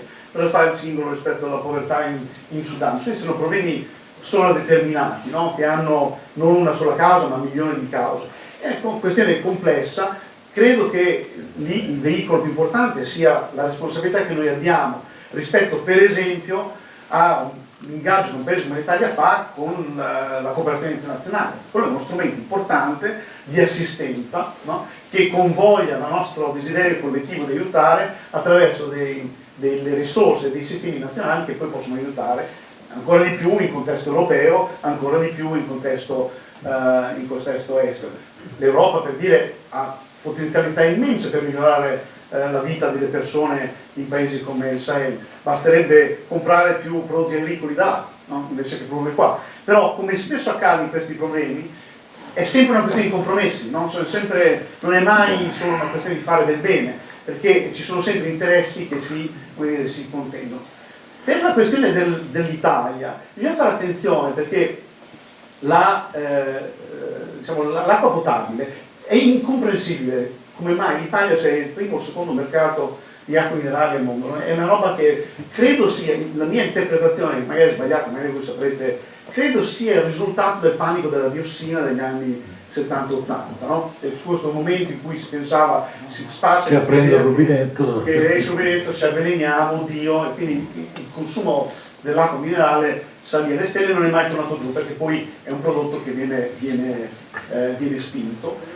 Non ha senso, nel senso che un litro di acqua minerale comprata costa €1 al litro, l'acqua del sindaco costa €1 al metro cubo, 1000 litri, non ha proprio nessun senso economico. E tra l'altro in Italia abbiamo accesso in quasi tutta Italia ha acqua assolutamente sicura, anzi probabilmente più sicura dell'acqua minerale, quindi non ha senso. Però bisogna stare attenti a non pensare che quella questione abbia a che fare con la gestione dell'idrologia del paese. Per darvi di nuovo i numeri, 300 miliardi di metri cubi cadono sul paese, l'agricoltura ne usa diciamo 150, ma non nelle piante, no? Per foreste e agricoltura, altri 40, 20, 40, dipende dagli anni, vengono utilizzati per l'irrigazione. Tutto il consumo potabile italiano è intorno ai 9, di questi ne perdiamo circa 3, okay? Quindi dobbiamo pensare a come risolvere la questione della potabile, però non è lì la questione idrica e idrologica dell'Italia, è nella gestione principalmente francamente dell'acqua agricola. Poi sì, diciamo, l'industria può essere anche un motore di investimento se guidata in maniera sensata. Il problema è che ci vuole una presenza più massiccia dello Stato, no, non è un bene comune, è un bene pubblico, è una roba dello Stato. Appunto che lei indica di partecipazione, in realtà le istituzioni ci sono le istituzioni politiche alle quali tutti noi apparteniamo, sono quelle che sono preposte a gestire questa roba, non c'è anche bisogno di creare istituzioni parallele, però devono funzionare e soprattutto i cittadini hanno la responsabilità di richiedere che la politica e le istituzioni politiche si preoccupino di queste cose. Non succederà mai se non parte da un interesse civile, no? Quindi io credo che, diciamo, la preoccupazione ambientale debba essere un impegno civico prima di tutto, e civico vuol dire da cittadini, non solo associazionismo ma anche proprio partecipazione politica. Faccio un ultimo commento su questa cosa che, come vedete, mi appassiona. Voi avete anche il Festival della Costituzione, quando fate queste discussioni, voi sapete che c'è stata la riforma dell'articolo 941 della Costituzione quest'anno. L'articolo è stato riformato a grandissima maggioranza in Parlamento per includere delle parole nella formulazione originale della Costituente, della Commissione che fu in Moro, no? Quindi l'articolo originale parlava della tutela del paesaggio e adesso si parla della tutela, Repubblica tutela il paesaggio, la biodiversità, gli ecosistemi, e poi si parla anche di animali, su un dibattito, non bisogna di questa cosa. Ora, se io facessi un sondaggio qui e chiedessi a tutti voi cosa pensate sia la biodiversità in Italia, io credo che, non so, abbiamo 70 persone, avremo 70 risposte diverse. Se vi chiedessi che cosa sono gli ecosistemi in Italia, avremo 70 risposte diverse. Hannah Arendt diceva le parole sono importanti, no? La ragione per la quale lei si preoccupava dei fisici nucleari era perché quando la gente comincia a parlare con termini scientifici che le persone non possono capire, non possono essere autori della propria vita, perché non possono usare quelle parole. Allora, cosa facciamo in un paese in cui abbiamo nella Carta Costituzionale le parole che la stragrande maggioranza della popolazione non capisce, non può capire? È un problema. Adesso, collegate questo al fatto che vi ho appena detto che tutta l'acqua del paese viene intercettata dalle piante, dalla biodiversità, dagli ecosistemi, voi capite che abbiamo costituzionalizzato l'uso dell'acqua nel paese, senza che ci fosse stata una singola discussione sulle implicazioni, no? In un paese che ha appena avuto la più grande siccità nell'Italia della storia recente. Quindi è lì, secondo me, ed è per questo che tra l'altro iniziative come queste sulla Costituzione sono importanti. È un problema civico, noi viviamo in un comparto civico che porta dei diritti, ma porta anche degli obblighi, e quegli obblighi tra i quali c'è informarsi e cercare di ingaggiarsi su questo problema di cos'è il nostro territorio, come funziona e come vogliamo che funzioni in futuro. Bene. Io quest'ultima parte si chiama l'applauso, il tuo entusiasmo era contagioso. Se posso permettere sarei un po' più cauto sulla questione della Cina, che è vero che ha risolto anche qui c'è il problema di mezzo miliardo di persone tratte dalla povertà, ma da qualche decennio pratica delle politiche che potremmo anche definire neocolonialiste. Per esempio in Africa il fenomeno del land grabbing, no? Arrivano i cinesi e prendono e cacciano intere popolazioni di microcosmi, microagricoli che si basavano, è successo in Angola, in moltissimi paesi dell'Africa, eccetera. No? Si prende questo pezzo grande come la pianura padana, a un certo punto tutta la microeconomia agricola del territorio scompare con chi la praticava, perché arrivano i cinesi, cioè sulla questione cinese ci vuole qualche cautela. Non è cautela, tra l'altro Hanno imparato da noi. prima Sì, adesso non volevo fare la storia però il fenomeno del land grabbing è un fenomeno abbastanza sottovalutato, secondo me, è abbastanza diffuso. Quando si va in Etiopia, in Angola o in Kenya, sono stati in questi paesi varie volte a lavorare, queste autostrade che sembrano meravigliose rispetto alle nostre autostrade, e sono tutte e le grandi dighe, tra l'altro ci sono queste dighe, adesso c'è una diga sul Nilo Blu che ha cominciato a riempire qualche mese fa, e la diga della rinascita etiope si chiama, è stata finanziata in larga parte dalla Cina, tra l'altro progettata da Salini inizialmente, quindi c'è anche una postilla italiana su questa storia delle dighe Soldi nostri, con alcuni soldi del Ministero, diciamo dei 6 miliardi l'ingegneria è stata fatta dagli italiani, poi le parti americane. Quindi ci sono questi scambi che fanno parte di questa architettura internazionale che i cinesi chiamano Road and Belt Initiative, che anche l'Italia tra l'altro auguratamente sottoscritto, che è appunto questo sistema informale di amicizia, diciamo, di cooperazione economica, esattamente predicato su questo modo. I cinesi che hanno risparmi enormi si presentano in un paese, prestano i soldi, ingaggiano i propri ingegneri, le proprie compagnie, tutte compagnie tipo l'IRI di una volta, compagnie di Stato ma gestite come corporazioni, che si presentano, costruiscono la cosa, il paese si trova il porto, la strada o le cose, e un contratto per dare risorse principalmente minerarie o agricole di ritorno. È sostanzialmente un grande sistema di riciclaggio dei soldi, fondamentalmente. Quello che è interessante è che da quando ho scritto il libro la Cina ha preso io l'ho scritto nel 2018 e ho cominciato a scriverlo, ma già sono negli ultimi anni, con la pandemia si è accentuato, c'è stata questa virata autoritaria molto, molto pesante di Xi Jinping, che insomma è piuttosto interessante, perché Xi Jinping è anche l'architetto di una riforma costituzionale in Cina. Nel 2012, a parte la Costituzione dove si è nominato imperatore, c'è quella vita, però c'è anche un'altra riforma costituzionale, di cui lui è stato uno degli architetti nel 2012, dove la Cina, voi sapete, si è dichiarata civiltà ecologica, utilizzando un armamentario di marxismo ecologico che in realtà si origina in Occidente negli anni 70 e che viene importato dal Partito Comunista Cinese per ammantarsi di un mantello verde.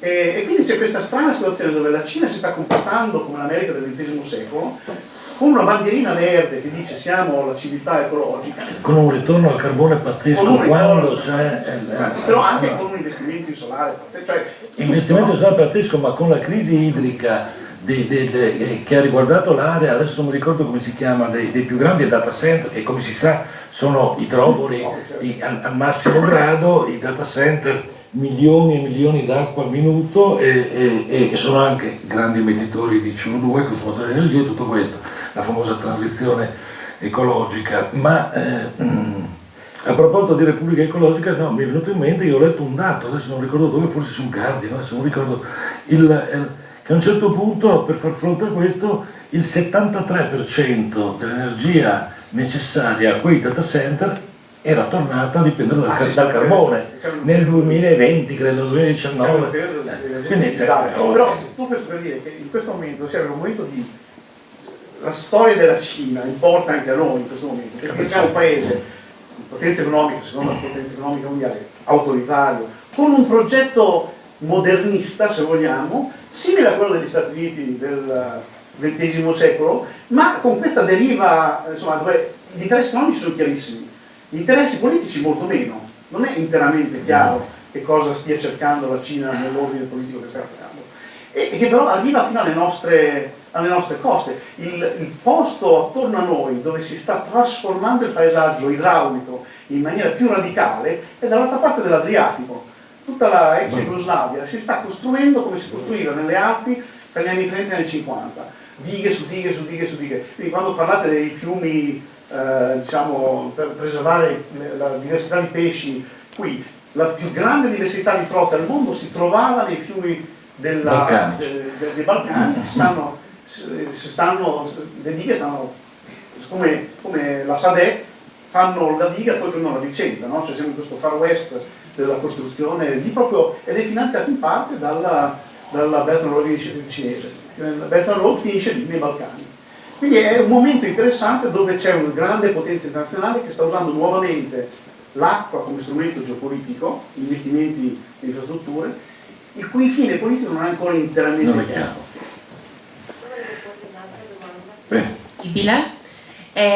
Allora, abbiamo parlato del fatto che nelle agende politiche non rientri sicuramente la transizione energetica, perlomeno quelle nazionali, ecco, o i cambiamenti climatici in genere. Penso che debba essere vantaggioso economicamente anche per quelli che sono meno sensibili all'argomento.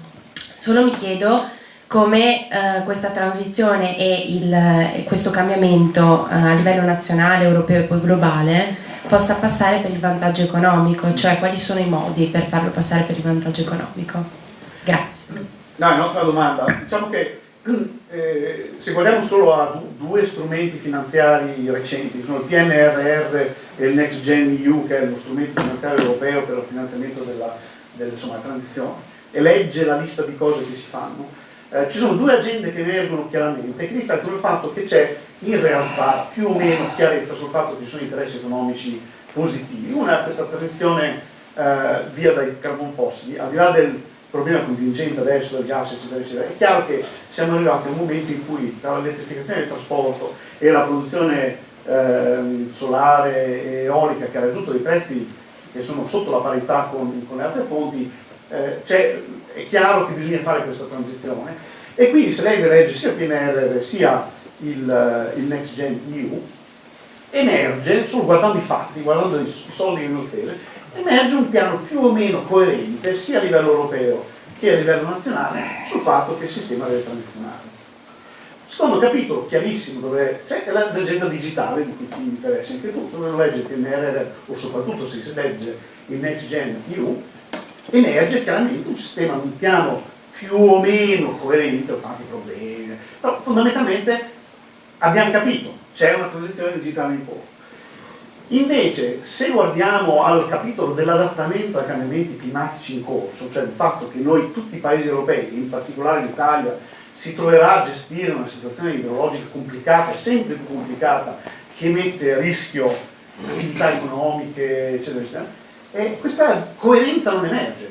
Nel PNRR, su 190 miliardi di euro che sono più o meno contabilizzati, le tematiche relative all'adattamento, alla gestione dei rischi relativi al cambiamento climatico sono pochi miliardi di euro. Noi abbiamo un paio di miliardi di euro per invasi, principalmente mettere a posto invasi esistenti, c'è un po' più, diciamo 800 milioni per le perdite, che non serve quasi a nulla, e poco altro, no? Quindi non è emerso una visione coerente di come andiamo da qui a lì. È chiaro che la gestione di quei rischi, se non vengono gestiti, quei rischi si manifestano nei conti capitali delle attività economiche. Quindi è chiaro che c'è un interesse economico, ma per vedere l'interesse economico, diciamo macroeconomico, in un interesse privato, bisogna cominciare a capire chi fa gli investimenti, chi mette i soldi, chi paga, che ruolo ha lo Stato, perché molti di queste infrastrutture non si possono fare su base solo privata, possono essere partecipate, ma devono essere fondamentalmente sottoscritte, diciamo, dal pubblico. E quindi non c'è dubbio che il punto finale è un punto in cui tutti siamo economicamente, abbiamo, diciamo, una situazione economica migliore se gestiamo questi rischi. Il problema è che adesso non abbiamo neanche una diagnosi corretta del problema. Diciamo, il problema sia semplicemente che ogni tanto, casualmente, si creano delle emergenze. E invece ci dobbiamo rendere conto che dobbiamo ricalibrare la nostra economia su un contesto climatico diverso. Questo richiede investimenti che avranno un ritorno, ma per farlo ci vuole, bisogna calcolare questi investimenti, bisogna fare un piano. Io ho fatto questa conversazione surreale a un certo punto con un esperto che rimarrà senza nome, uno dei grandi esperti dell'Accademia Italiana che, di idraulica, che lamentava con me, io facevo questo discorso, diceva, ma sa, nel PNRR noi potevamo fare solo progetti che erano in essere. È un paese come l'Italia, dove si aspetta da 30 anni che ci sono questi problemi di rischio, che non ci siano progetti in essere che gestiscono i rischi idrogeologici, i rischi climatici, di chi è la colpa? No? Come è possibile? Non avevamo ingegneri idraulici, non avevamo esperti. Tutto il paese deve cominciare a guardare a questi problemi e generare idee e piani per cercare di facilitare questa transizione. Non c'è dubbio che una volta che la faremo, gli interessi economici saranno lineati, meno inondazioni, meno danni, meno perdite, no? Però per arrivare lì ci vuole uno sforzo collettivo. Posso chiedere una cosa piccola? Prego. Allora, si sente parlare di studi e di esperimenti per il controllo del clima. È vero o è fantascienza? Ingegneria, È vero? geoingegneria. No, è vero purtroppo, perché anche importanti istituzioni americane hanno accreditato l'ipotesi di diffondere solfati nella stratosfera, che vabbè. Questa c'è un aspetto interessante, c'è anche un aspetto storico. I modelli climatici che si usano per fare, che girano su questi grandi computer per fare le predizioni climatiche, no? Questi modelli numerici, nascono alla fine della seconda guerra mondiale da un progetto di un tale che si chiamava John von Neumann, è un matematico ungherese americano che era l'architetto del Manhattan Project, il progetto della bomba atomica, il quale diceva: abbiamo un grande momento, no? Abbiamo controllato il potere cosmico sulla Terra, sicuramente adesso potremo utilizzare questa grande potenza per modificare il clima e impedire che piova sull'Unione Sovietica, se era l'antici della guerra fredda, e quindi come facciamo? Vogliamo simularlo in un calcolatore per vedere se riusciamo. Da mi parte un progetto che continua fino alla guerra del Vietnam sulla come si chiama, cercare di far piovere, no? Quando sparano i cannoni, no? Ora, c'è un effetto marginale, si può in effetti modificare la formazione di nuclei di condensazione nelle nuvole, ma l'idea originale, che era noi possiamo modificare il clima in modo tale da trasformare volontariamente eventi individuali, quella roba lì si scoprì dopo 20-30 anni di esperimenti che non si poteva fare. Attenzione, non che non riusciamo a modificare il clima, perché l'abbiamo modificato. Abbiamo messo CO2 nell'atmosfera per 200 anni e il clima è cambiato. Quindi non è che non lo possiamo modificare, noi lo stiamo modificando, però probabilmente non lo sappiamo modificare in maniera deterministica, non riusciamo a modificarlo sapendo quello che succede. No? Quindi ci furono questi esperimenti, eventualmente furono abbandonati quando ancora i militari americani cercavano di farlo in Vietnam, far piovere quando poi a un certo punto si lasciò perdere. Dopo qualche anno, all'inizio degli anni 90, cominciarono ad emergere nuove idee, quando si rese conto che c'era questo problema con la CO2, cominciarono ad emergere queste idee che ci sono esperimenti in corso, quindi la gente sta cercando. Un'idea era quella di sparare solfati in stratosfera, dove rimangono, che è stato ormai in auge, per creare uno schermo per riflettere, no? Un'idea. Un'altra idea che ha avuto per un certo periodo abbastanza vigore era quella di fertilizzare l'oceano. Voi sapete che il CO2 alla fine va in oceano e poi viene assorbito da piante che galleggiano, microscopiche, che galleggiano sulla superficie dell'oceano, poi queste piante sprofondano, finiscono come sabbia, diciamo, nel fondo dell'oceano e quindi diventano roccia, no? Il ciclo del carbonio finisce nell'oceano. Quindi l'idea, acceleriamo questo ciclo. Una terza idea era quella di sparare con delle grandi navi, dei cammini che buttano fuori nuvole di fatto, per cercare di schermare l'Artico o di schermare, no? E anche lì si stanno facendo esperimenti. In tutti questi esperimenti quello che traspare è che concettualmente uno può immaginarsi di modificare il comportamento locale dell'atmosfera, lo facciamo, però non abbiamo nessuna idea di che effetto questa roba fa. C'è un problema ulteriore: supponiamo che ci riusciamo, chi ce l'ha questa tecnologia? No? Perché non è uniforme l'impatto, quindi diciamo ci sono un'infinità di problemi. Dal punto di vista di queste cose che noi sovrastimiamo la nostra capacità di Problema di sovranità. gestire, a parte il problema di sovranità, Chi regola il termostato globale? tanto nelle varie simulazioni climatiche voi sapete che la Russia esce molto bene dai cambiamenti climatici in corso. Ah beh, faranno il vino in Siberia. Il vino in Inghilterra si fa. Quindi è vero, se ne parla, l'Università di Harvard in America ha un programma di geoingegneria. Siamo a dei livelli sperimentali che anche se si potesse fare, non sarà mai in tempo per i problemi che stiamo cercando di gestire adesso. B, probabilmente non funziona. C, se funzionasse non sappiamo che risultati produrrà. D, se funzionasse e avesse risultati pesanti, probabilmente sarebbe uno strumento di guerra per uno strumento di pace.